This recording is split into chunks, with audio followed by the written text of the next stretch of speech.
నమస్తే అన్న, అందరికీ నమస్కారం. కువైట్లో ఈద్ ప్రార్థనలపైన కువైట్ ఇస్లామిక్ వ్యవహారాల మంత్రిత్వ శాఖ కీలక ప్రకటన చేసింది. కువైట్లో ఉన్న మన భారతీయ ముస్లిం సోదరులు కూడా ఈ యొక్క సూచనలను ఖచ్చితంగా పాటించండి. ఎందుకంటే కానీ ప్రస్తుత పరిస్థితుల నేపథ్యంలో ఈద్ ప్రార్థనల గురించి ఒక కీలక ప్రకటన రావడం పట్ల కువైట్లో ఉన్న కువైటీ ప్రజలు మరియు అలాగే ప్రవాసులు అప్రమత్తంగా ఉండాలన్నమాట.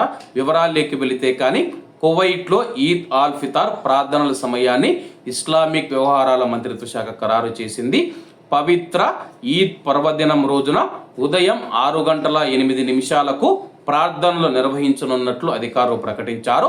శుక్రవారం ప్రార్థనలు జుమ్మా నిర్వహించే అన్ని మసీదులలో ఈద్ ప్రార్థనలు జరుగుతాయని చెప్పేసి ఈ ఏడాది బహిరంగ ప్రదేశాలలో మైదానాలలో ప్రత్యేక ప్రార్థనా స్థలాలను ఏర్పాటు చేయడం లేదని చెప్పేసి మంత్రిత్వ శాఖ స్పష్టం చేసింది.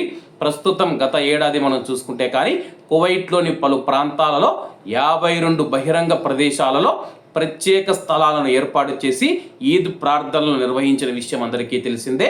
ఈ ప్రస్తుతం ఉన్న యుద్ధ వాతావరణ పరిస్థితుల నేపథ్యంలో కువైట్ దేశంలో అయితే బహిరంగ ప్రదేశాలలో అలాగే ఎక్కడైనా మైదానాలలో లేకపోతే ప్రత్యేక స్థలాలలో ఈద్ ప్రార్థనలు నిషేధిస్తూ ఉన్నట్లు ఇస్లామిక్ వ్యవహారాల మంత్రిత్వ శాఖ ప్రకటించింది. ఈ ఏడాది బహిరంగ మైదానాల్లో ప్రత్యేక ప్రార్థనా స్థలాలలో ఈ యొక్క ప్రార్థనలు ఏర్పాటు చేయడం లేదని చెప్పేసి మంత్రిత్వ శాఖ స్పష్టం చేసింది. ఆరాధకులు కువైట్లోని భక్తులు ఎవరైతే ఉన్నారో తమకు సమీపంలోని మసీదులకు చేరుకొని నిర్ణీత సమయానికి ప్రార్థనల్లో పాల్గొనాలని చెప్పి సూచించింది.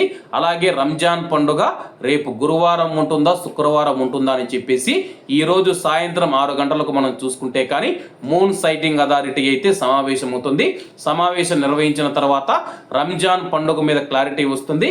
అప్పుడు నేను మీ అందరికీ రంజాన్ పండుగ ఎప్పుడని చెప్పి తెలియజేస్తాను. కాబట్టి అందరూ బాగుండాలి, ఎందులో మనం ఉండాలి. అందరికీ నమస్తే అన్న, జై హింద్.